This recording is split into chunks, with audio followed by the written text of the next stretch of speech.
Amém? Cumprimenta a igreja com a paz do Senhor. Amém. Irmãos, desde o começo do culto, eu não sei se vocês perceberam os louvores. Falou de Sião, falou do Monte Sião. O nosso irmão Walter abriu um livro de Salmos. Se eu não me falhe a memória, nossa irmã, não foi isso? E Deus, Ele me deu aqui, nesta noite, o livro de Salmos também. Amém? Salmo de número 133, amém? Os irmãos podem abrir as nossas Bíblias. São apenas 3 versos. Tenho certeza que vai ser bênção nessa noite, amém?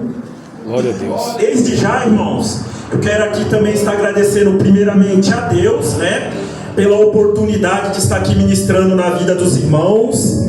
Quero estar agradecendo a Deus também pela vida do nosso pastor Jefferson, né, que é um grande homem de Deus, o qual eu também aprendi muitas coisas. Converso até com a pastora Priscila, falo, seu irmão me ensina muitas coisas que até hoje eu não esqueço, amém? Então quando nós andamos com o homem de Deus, com pessoas de Deus, que tem algo para nos passar, a gente rompemos, a gente só tende a avançar, amém? Todos encontraram o Salmo 133, eu vou estar fazendo a leitura, amém? Oh, quão bom e quão suave é que os irmãos vivam em união, é como óleo precioso sobre a cabeça, que desce sobre a barba de Arão, e que desce a orla de suas vestes, como o orvalho do Hermon, que desce sobre os montes de Sião, porque ali o Senhor ordena a bênção e a vida para sempre, amém?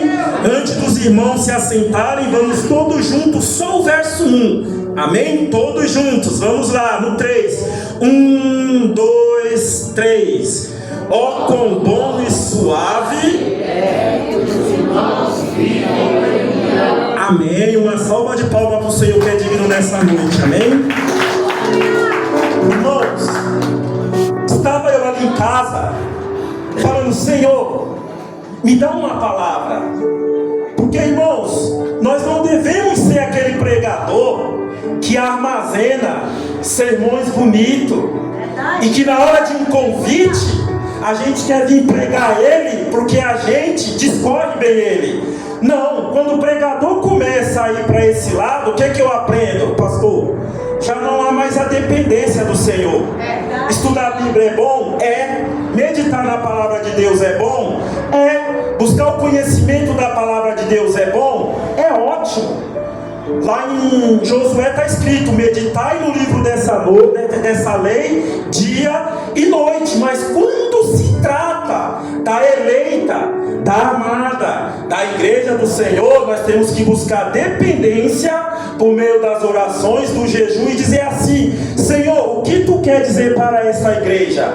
Aí o Senhor começa a ver que você é dependente dele. Aí o Senhor começa a operar nas nossas vidas, amém? O que eu aprendo com esse salmo, irmãos? Vamos viajar aqui 3.500 anos antes de Cristo, para nós entender o que o salmista quis nos transmitir para os tempos atuais de hoje. Esse salmo, ele é conhecido como salmo de romagem.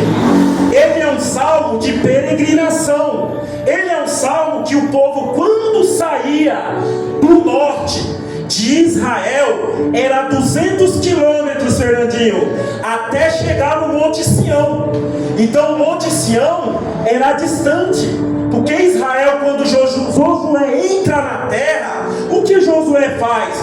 Ele vai repartir a terra entre as 12 tribos, Naftali, Gade, Aser, Judá. Então esse povo tinha uma lei do nosso Deus que dizia, vocês têm que adorar em Jerusalém.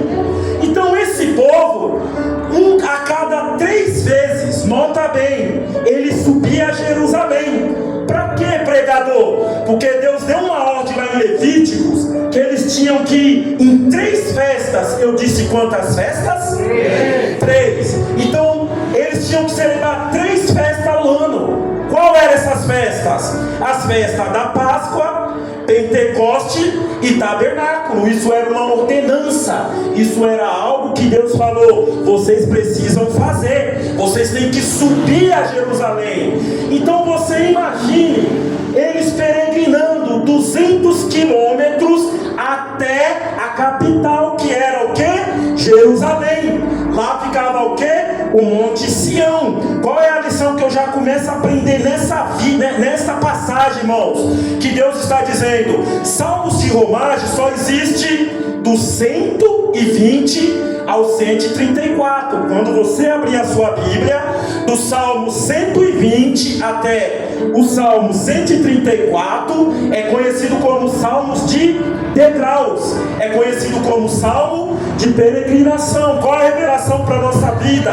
Esse povo, eles iam até Jerusalém, porém ali havia um pedido de socorro. Os Salmos de romagem, ou os salmos a qual são salmos de degraus, era o salmo a qual o adorador dizia assim: elevo meus olhos para os céus, de onde me virá o socorro? O meu socorro vem do Senhor que criou os céus e a terra. Então no Salmo 120 era a nação de Israel clamando. Eu aprendo que esses salmos são salmos de clamor. O Senhor está dizendo nessa noite para pessoas aqui: continua clamando, continua adorando ao Senhor, continua como aquela nação. Eles iam adorando e dizendo: só o Senhor é Deus. Eles iam para Jerusalém e diziam: lá haverá vitória. Eles iam para Jerusalém com problemas como eu e você temos. Então é um clamor, é um pedido, é um socorro. E Deus está falando nessa noite que entrou pessoas aqui que estão precisando desse socorro. Entrou pessoas aqui preocupadas. E só que a tua vitória, ela não está no começo, ela está no final. Ela foi decretada lá no Monte Sião. Então quando se chegava ao Monte Sião, era o lugar onde ele ordenava a bênção e ele ordenava a vida. Então esse povo não era diferente de nós nos tempos atuais.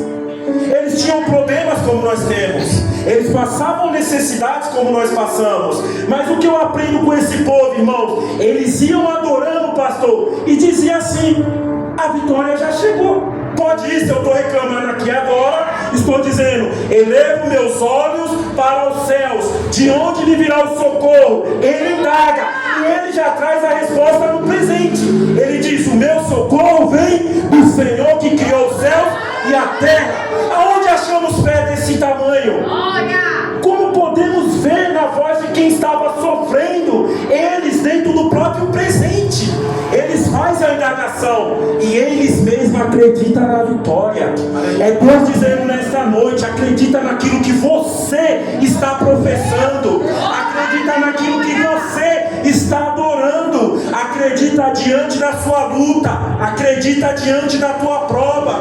Olha que interessante o Salmo 20: na minha angústia clamei ao Senhor e Ele me ouviu. Primeiro Ele traz o problema, pastor, depois Ele fala assim: e Ele me ouviu. Deus está dizendo: traz o problema hoje para minha casa e eu ouço hoje mesmo o teu problema. O Senhor está nos ensinando que trouxe o problema, já acredita na vitória.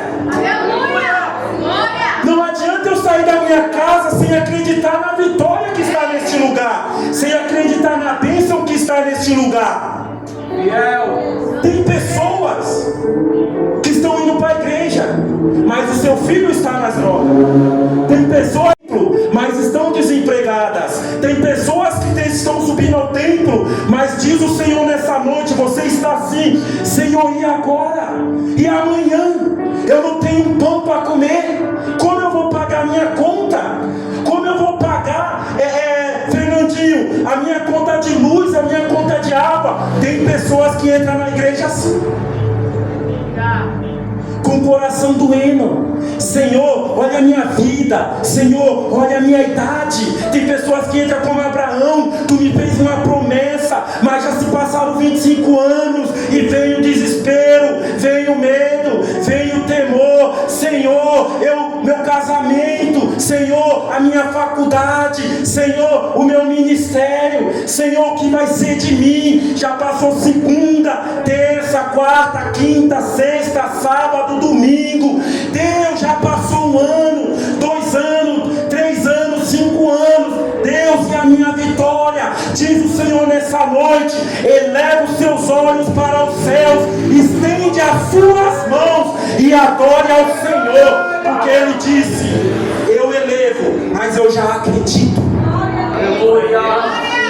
Então o Senhor está nos lançando uma palavra profética nesta noite. Acredita naquilo que você tem pedido. Acredita que a tua vitória está chegando. Deus não é filho do homem para que minta.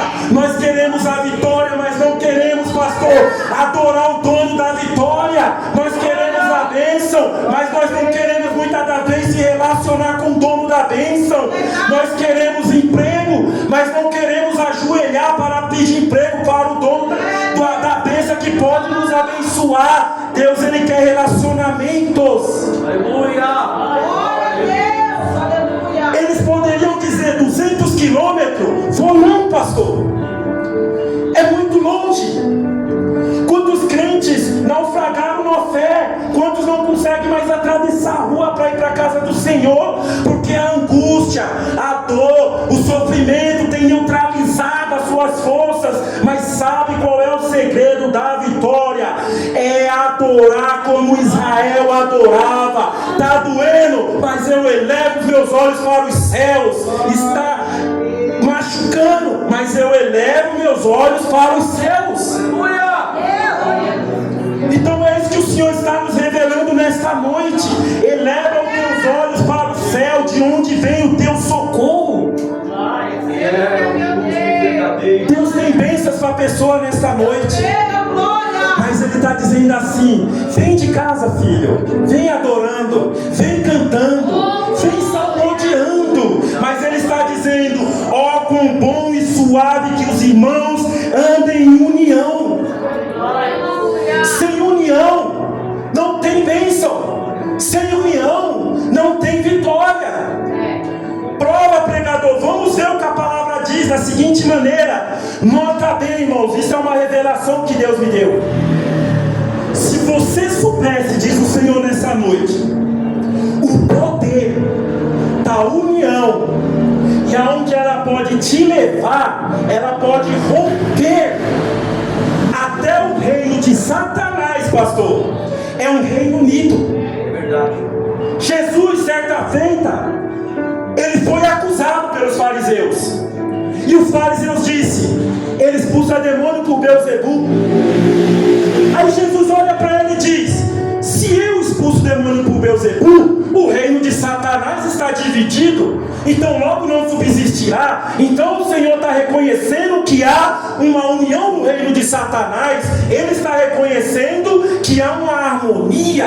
Ele está reconhecendo que há um aparelhamento para destruir nossas vidas. Ele está reconhecendo que Satanás não trabalha sozinho. Ele está reconhecendo que quando Satanás vai levar o homem para a rebelião, ele não vai sozinho, ele sempre acompanha um. Olha Judas, vamos estudar sobre Judas.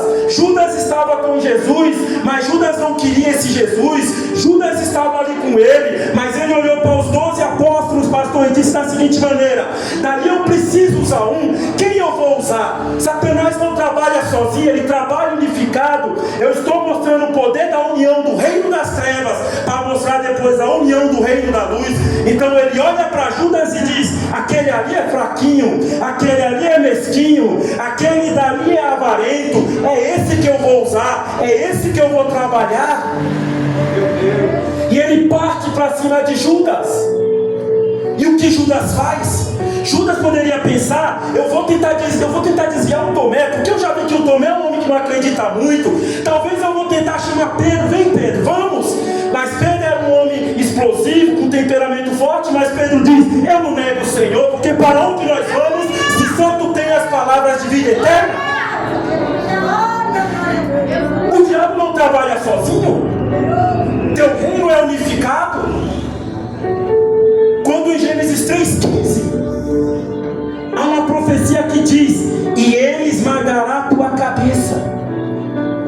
A primeira união Mas Jesus revela lá dentro. Ele diz: é homicida desde a fundação do mundo. Quando ele olhou para Abel, que o sacrifício foi aceito, ele disse: é aí que vai vir a descendência, é um mortal que vai me matar, é um mortal que vai pisar na minha cabeça, vou matar. Ele faz o quê? Se une a Caim e mata Abel. Eu estou só mostrando um paralelo. Se o reino de Satanás é unido, imagine o reino de Deus se nós se unirmos. Depois ele não para por aí, ele vai se unir com o faraó. Estou mostrando primeiro o poder da união. Ele se une a faraó e diz: pastor, as crianças estão crescendo muita criança, matemo-nos, porque daí pode vir o Messias, daí pode vir um descendente da mulher. E o que ele faz? Mata as crianças, porém as mulheres intervêm e não deixa aquela nação, aquela linhagem ser destruída. E Deus dizendo: eu estou no controle da história, eu governo a história. Satanás pode até estar dominando este mundo, esse sistema, mas quem está no controle da história é o nosso Deus. Porque em Apocalipse diz: e o acusador de nossos pais foi derrubado, e o acusador de nossos irmãos, a qual nos acusava diante de Deus de dia e de noite, foi derrubado na cruz do Calvário. Deus está dizendo: você já é vencedor. Ele diz, pastor, os quais venceram pelo sangue do Cordeiro. Deus está dizendo: você já é vencedor sem lutar. Como eu posso ser vencedor sem lutar? Mas eu e você já vencemos, já somos vencedores pelo sangue do Cordeiro. E aí o que esse Satanás das trevas vai fazer? Agora ele vai usar a Thalia. Nota bem que o diabo está sempre trabalhando com pessoas, ele está sempre reunindo grupos, ele nunca trabalha sozinho, ele está sempre operando, pegando pessoas para se unir. E ele pega a Thalia, e essa mulher vai para cima da geração, da descendência de Davi, e tenta exterminar. Mas Deus intervém na história e não deixa ser exterminada a nação de Israel. É Deus dizendo da seguinte maneira: aquilo que eu tenho promessa só morre se eu quiser. Aquilo que eu tenho promessa eu intervenho.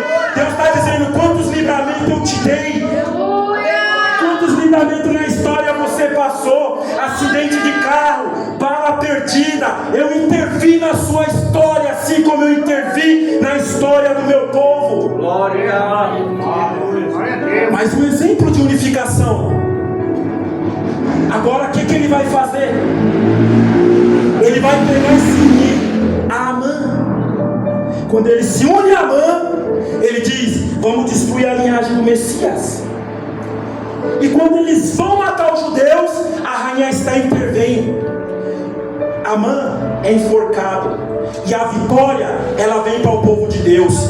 Eu estou mostrando um paralelo do que o poder da união, o próprio Deus mostrando que até as trevas, o filho das trevas, são prudentes. Se seres espirituais malignos conseguem se juntar para nos destruir, imagine se nós se juntarmos para ir para cima desse sistema dele. Aleluia! Aleluia a Deus! E esse reino não age de qualquer maneira. Esse reino, ele usa estratégias. O inimigo é estrategista. Lá em Pedro está escrito da seguinte maneira: vigiai e orai, porque Satanás, vosso adversário, anda ao vosso derredor, bramando, esperando a quem possa tragar. O leão não dá um ataque, não dá um bote de qualquer maneira. Sabe o que Deus está ensinando nesse reino? O leão, ele se abaixa na relva e ele vem devagarzinho. O diabo não tem pressa para me derrubar. O diabo não tem pressa para te derrubar. Ele diz: isso não tem nada a ver, pastor. Isso não tem nada a ver. Eu vou me levantar. Eu cometi esse pecado hoje, mas não tem nada a ver. Eu tenho força para sair dele. E o diabo vem na relva. E quando está próximo da sua presa, o que ele faz? O leão já tem as leoas. Uma vai pular na jugular, para atacar o pescoço, para asfixiar. A outra vai pular nas patas dianteiras para bater. A outra vai saltar em cima da presa para lançar peso e derrubar. Agora eu te pergunto nessa noite, não estamos lidando com um serzinho qualquer, mas ele foi destruído, derrotado na cruz do Calvário, e o nosso general, o capitão da nossa salvação, ele agora vai nos ensinar nos textos como nós vencemos esse reino. Nota bem, irmãos, Deus está sempre usando os animais para dar uma lição para aquilo que é irracional. Eu disse o quê? Deus está sempre usando o que é irracional para dar uma lição naquilo que é racional. Olha o que acontece quando a igreja está unida, como esses homens que subiam a Jerusalém. A manada de gnus. Quando o leão parte para cima dos gnus, eles partem para cima do ferido, ele parte para cima do filhote, ele parte para cima do mais doente. E os gnus o envolve aquele animal doente. Então ele começa a confundir o leão começa a procurar, mas na verdade o filhote está escondido. A presa menor que o leão queria estar escondido. O que eu aprendo aqui? Que se animais conseguem se reunir, Deus está dizendo, imagine se a minha igreja se unir quando alguém estiver fraco, quando alguém dizer, eu vou sair, aí você se une a ele, nós o envolve com a nossa oração, nós se aproxima diante dele, e nós diz, daqui você não sai, eu vou te ajudar, eu vou te proteger, eu estou do seu lado. Você não vai apontar, a gente tentar se ajudar. Imagine como que esse reino não seria. Então o Senhor está dizendo nesta noite, ajuda aquele que está fraco espiritualmente, ajuda aquele que diz assim, eu não tenho mais força, eu vou parar, eu vou desistir, eu não aguento mais. Começa a fazer uma fila em volta dele, começa a dizer, eu vou orar pela tua vida, eu vou interceder pela tua vida, você faz parte do corpo de Cristo. A estratégia desse reino é essa. Agora voltando para o nosso paralelismo da mensagem, a nação de Israel ia até Jerusalém, mas iam machucados, ia com o coração doendo. A nação por um período, por uma guerra civil, quase se exterminaram. Então você já não podia mais todos subir ao templo para adorar, porque houve uma guerra civil. Então 2 tribos partem para uma região, 10 tribos partem para outra. Então agora só uns tinham acesso aí a Jerusalém. Mas Deus disse, eu vou começar a mudar o cenário, pastores. Eu vou mudar o cenário da história. Eu vou começar a unir o que foi desunido. Eu vou começar a trabalhar naquilo que se separou. Eu vou começar a trabalhar naquilo que está distante. Então o rei Davi assume as tribos. Ele escreve o salmo e diz, alegrei-me quando me disseram, vamos à casa do Senhor. Deus está dizendo, a união destrói a divisão. A sua casa só pode vencer com união. No seu serviço só pode vencer com união. O seu relacionamento só pode vencer com união. A tua história só pode vencer com a união. Sozinho nós não vamos vencer. Então eles começam a ir numa comitiva. Mas note bem, aonde que a bênção estava?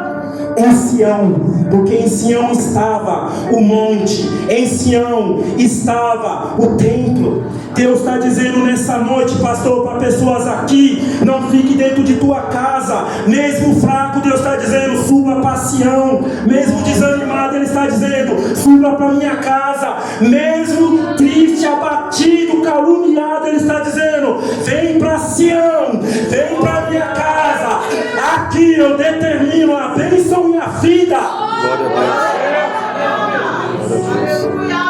Ele determina, pregador, mas ultimamente as igrejas estão em pé de guerra. Eu provo o contrário para você. Pessoas não querem mais subir ao templo, Joyce, por picuinhas, Porque a cor da saia da irmã que ia cantar no congresso, ela queria que fosse azul, a outra queria que fosse amarela. E discutimos por coisas tão banais. Isso não é união. Nós vivemos num corpo. Nós somos uma unidade. Aleluia. E o Senhor está trazendo reflexões para a nossa vida nessa noite. Ele está usando uma nação para dizer: olha para aquele povo machucado, sangrando, mas subindo para a minha casa. Deus está dizendo nessa noite: eu tenho vitória para pessoas aqui. Deus está dizendo nessa noite: levanta as tuas mãos, adora ao Senhor. Por 5 segundos que Ele está dizendo, é isso mesmo. Levanta as suas mãos nesse momento e por 20 segundos adora ao Senhor. Adore na dor, porque a vitória está chegando. Faça como Israel, eles subiram adorando, eles foram adorando e a vitória foi chegando. E eu posso falar com o nome de Deus nessa noite: o Senhor não te desamparará. Então adore. Deus está dizendo: adore. Levante as mãos para o templo, levante as mãos para os céus e diz: Senhor, eu acredito na minha bênção. Ele quer ver você buscar quando está tudo difícil. Ele quer ver você buscar quando as coisas estão estreitando. Ele quer ver o seu laço de amor para com Ele. E o que vai acontecer, irmãos? A parte mais linda desse salmo. Ele vai dizer da seguinte maneira: como o orvalho do Hermon que desce sobre o monte de Sião, porque a vida e a bênção para sempre está decretada. Presbítero Jerônimo, o que é o Monte Hermon? Nós vamos aprender nessa noite. A maior lição que uma montanha, pastor, vai nos dar nessa noite. O Monte Hermon, ele ficava no norte de Israel. Nota bem, não sou eu quem está dizendo, é a palavra. Com o orvalho do Hermon que desce sobre os montes. Aqui está a maior lição da bênção para nossas vidas. O Monte Hermon, ele chega a ter em Israel 180 metros de altura, acima do nível do mar. Israel é uma nação, é um estado que ele é 55% na tua composição arenoso, desértico. Então Israel é uma área desértica. No verão, nota bem, no inverno, o cume dessa montanha estava com neve. Chegava o verão, o cume da montanha continuava com neve. Mas quando chegava, irmãos, aquele calor de verão, olha que coisa forte, pastor. Israel não é como o Brasil, que tem clima tropical. Nós temos aqui vários climas. Quando chegava o verão, você imagine para aquele povo como que eles iam ser abastecidos. Quando o sol batia no Monte Hermon, a neve derretia. E quando a neve derretia, ela ia para onde? Para o Jordão. O Jordão, ele ia justamente para o Mar da Galileia. E o Mar da Galileia jogava essa água dentro do Mar Morto. O que eu aprendo que Deus está dizendo nessa vida, nessa palavra? Eu, Senhor, quando chegar um tempo difícil na sua vida, assim como o Hermon liberava no calor água para as nascentes, água para a vegetação, água para os animais, é o Senhor dizendo nessa noite, na palavra profética: eu também vou lançar provisão para a tua vida. Se uma montanha é capaz de ajudar a fauna, a flora, eu não posso fazer na tua vida, que sou o Deus da bênção, que sou o Deus da vitória. Ele disse: lá eu declaro a vida para sempre. E olha que bonito, irmãos, é como orvalho. Você já viu o orvalho trovejar? Você já viu o orvalho fazer barulho? Você já viu o orvalho se amostrar? Porque ele vem na noite, nas madrugadas, e ele diz: é como orvalho. É Deus dizendo: muitas das vezes a tua bênção não vai ser no barulho, muitas das vezes a sua bênção não vai ser na agitação, muitas das vezes a sua bênção está na madrugada, como orvalho, sem barulho, em silêncio. Jesus escreveu da seguinte maneira: quando entrares no teu quarto, no teu aposento, abra a tua porta em secreto, ora ao Senhor teu Deus e Ele te abençoará publicamente. É Deus dizendo nesta noite: tem bênção que eu vou te dar, mas vai ser no silêncio. Tem coisas que eu vou te abençoar, mas eu não vou precisar provejar. Talvez você entrou aqui nessa noite dizendo: um grande profeta vai soar trompeta na casa e vai dizer: assim diz o Senhor, tem bênçãos para a tua vida. Eu te provo na Bíblia, na carta de Paulo, que ele disse: e as nossas bênçãos já foi conquistado nos lugares celestiais, na pessoa de Cristo Jesus. Glória a Deus, glória a Deus. Então vamos para o irmão. Israel, Rio Jordão, tem 3 nascentes. Uma das nascentes nasce embaixo dessa montanha. Então, quando não chovia, embaixo da montanha do irmão nunca faltava água. Ali era nascente. Essas águas, elas iam para onde? Elas iam para Jerusalém. Olha que coisa linda. É Deus pegando um projeção, o ponto A e o ponto B. O ponto B vai precisar ser abastecido pelo ponto A. O que eu aprendo nessa noite? É Deus dizendo: quando aqui ficar escasso, eu uso lá, eu trabalho lá.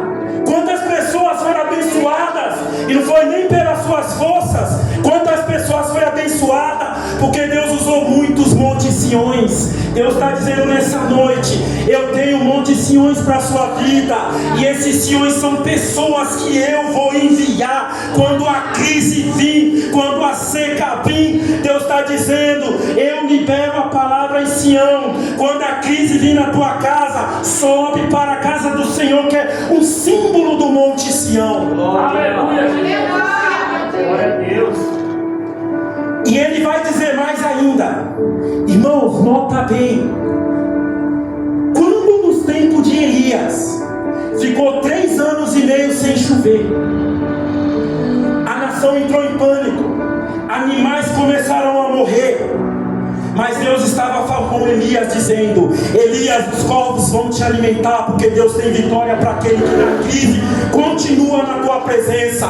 Deus vai enviar provisão, Deus vai enviar socorro. 3 anos e meio de escassez, e Deus mandando água lá no Querite, e Deus enviando pão para Elias. É Deus dizendo: eu vou entrar nos Querite de sua vida, eu vou te abençoar, eu estou com você. Só continua indo para Sião adorando diante das circunstâncias da situação.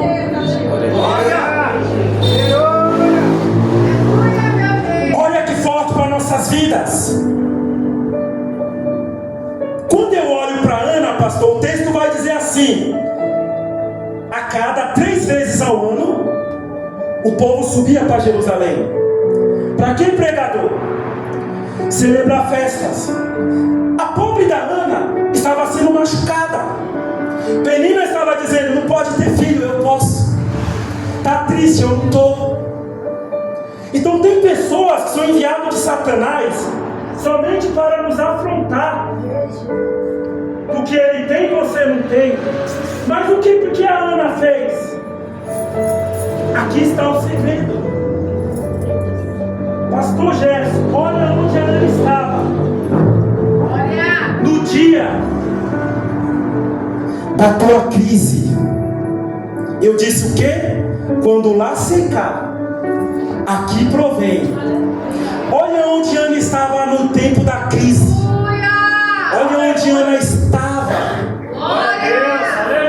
No templo indo. Ela ia chorando, se lamentando, mas estava indo lá e sendo acusada por Eli. Está bêbada, é doida. A sua família às vezes está dizendo: vai para a igreja para quê? Vai subir lá para quê? E Deus dizendo: se não tem força para adorar com o lábio, adora com a mente. Se não tem força para adorar com a mente, adora com o coração. Se não tem força para adorar com o coração, dê tudo de si. Adore nem que seja deitado. A Ana era sobe ao templo. E nasce o Samuel. A fonte da serenidade dessa mulher, o Senhor ele rompe. Mas para onde que ela foi? O texto diz: e lá em Jerusalém eu declaro a vitória e a bênção. Quando ela foi para Jerusalém, quando ela saiu da tua casa, quando ela rompeu, quando ela esqueceu seus problemas, a sua dor, o escárnio, a vergonha, e foi, Deus deu Samuel. Samuel nasce na ida para o templo. Então Deus está dizendo, lá ele decretou a vitória de Ana. Ele também pode decretar a minha, ele pode decretar a sua. Tem coisas, diz o Senhor, nesta noite, na minha e na tua vida, que eu, Senhor, posso fazer ainda hoje. Eu posso ainda hoje mandar uma ligação lá na tua casa e uma porta de emprego se abrir, porque eu chamo a existência aquilo que não existe. Mas ele está dizendo: vá para Jerusalém, vá para Sião, vá para o lugar da adoração. Eu estou quase finalizando essa mensagem. Quando a igreja está unida, Pedro estava preso, e a igreja, pastor, em união. Senhor, meu Deus, meu Pai, até o crente mais fraco daquela casa, até a criança mais fraca, Senhor, ajuda Pedro. Deus, tira ele da prisão. Deus está ouvindo a oração de todo mundo. E quando a igreja se une, as portas da prisão se abrem. Deus está dizendo: quando vocês que estão aqui nesse lugar se unem, eu estou abrindo portas de prisões, eu estou abrindo porta para libertar do tráfico, eu estou abrindo porta para ajudar na enfermidade, eu estou abrindo porta para salvar vidas, eu estou abrindo porta para liberar salvação. Aleluia! Quando a igreja se uniu, quando a igreja se uniu, olha que coisa linda. Jesus disse: ficai em Jerusalém, até que dos céus sejais revestidos. Quando a igreja se reúne no Monte Sião, que geograficamente é Jerusalém, o Espírito Santo, em Atos 2, ele desce do céu e enche toda a igreja. É Deus dizendo: se tiver aqui eu vou encher, se vier aqui eu vou encher, se tiver unido eu vou encher, se trabalhar com as irmãs eu vou encher, se trabalhar com o pastor eu vou encher, se trabalhar em prol dessa igreja eu vou encher, eu vou transbordar. É o impacto do poder da união. Vejamos o poder da união. Atos capítulo 13, estavam todos reunidos, pastores, orando, jejuando, louvando, e o Espírito Santo diz: separa Paulo e a Bernabé para a missão que eu tenho. É Deus dizendo: eu revelo ministérios dentro da minha casa, eu revelo ministérios dentro de Sião, eu revelo chamadas aqui dentro, eu revelo planos da sua vida. Quando você está reunido com a igreja orando, ele chamou Paulo e Barnabé, mas Paulo e Barnabé estavam na casa. É Deus dizendo: na casa eu opero, na casa eu trabalho, na casa tem união, na casa tem pão. É Deus dizendo nessa noite para mim e para você: continua na casa. E para finalizar, eu tenho 1 minuto, mas eu consigo finalizar.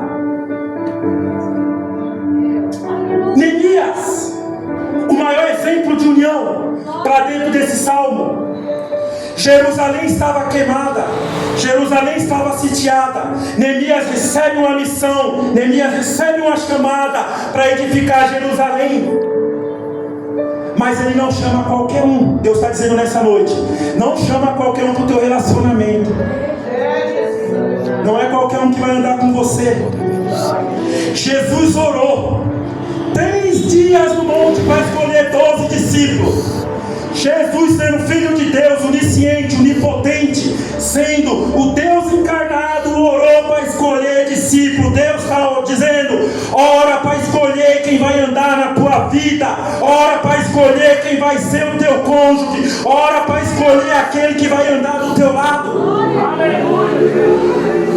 Diz o Senhor: não vai andar qualquer um. E aí a união, o que fez naqueles muros? A Bíblia diz que Neemias, ele coloca os andaimes e vai ensinar o poder da união. Neemias vai dizer da seguinte maneira, lá em Neemias 3, que quando eles colocam o andaime, olha que coisa linda. Glória. 12 tribos. Eu disse quantas? 12. Mas quando eles subiram no andaime, pastor, para cada um colocar um tijolinho, já não era mais tribo, era povo. Tribo geograficamente, mas trabalhando para o Senhor é povo. Eu sou um em casa, mas na casa de Deus eu sou um corpo. Eu sou uma unidade. Glória a Deus. Glória a Deus. E aí ele junta naquele andaime o sacerdote, o carpinteiro, aquelas mulheres que eram perfumistas, os governadores, os levitas, os eurives, todos trabalhou junto, dizendo da seguinte maneira: pastor, aqui dentro, o que eu sou lá fora não importa, se eu sou advogado, se eu sou presidente, Glória se eu sou governador, na casa do Senhor eu sou um corpo independente do meu status. E assim nessa noite, irmãos, eu entrego essa mensagem, a qual o Senhor me direcionou até aqui. Glória a Deus. Reflete nessa noite, porque Deus tem bênçãos para a nossa vida nessa mensagem, amém? E assim eu agradeço a oportunidade e uma salva de palmas para o Senhor nessa noite, amém?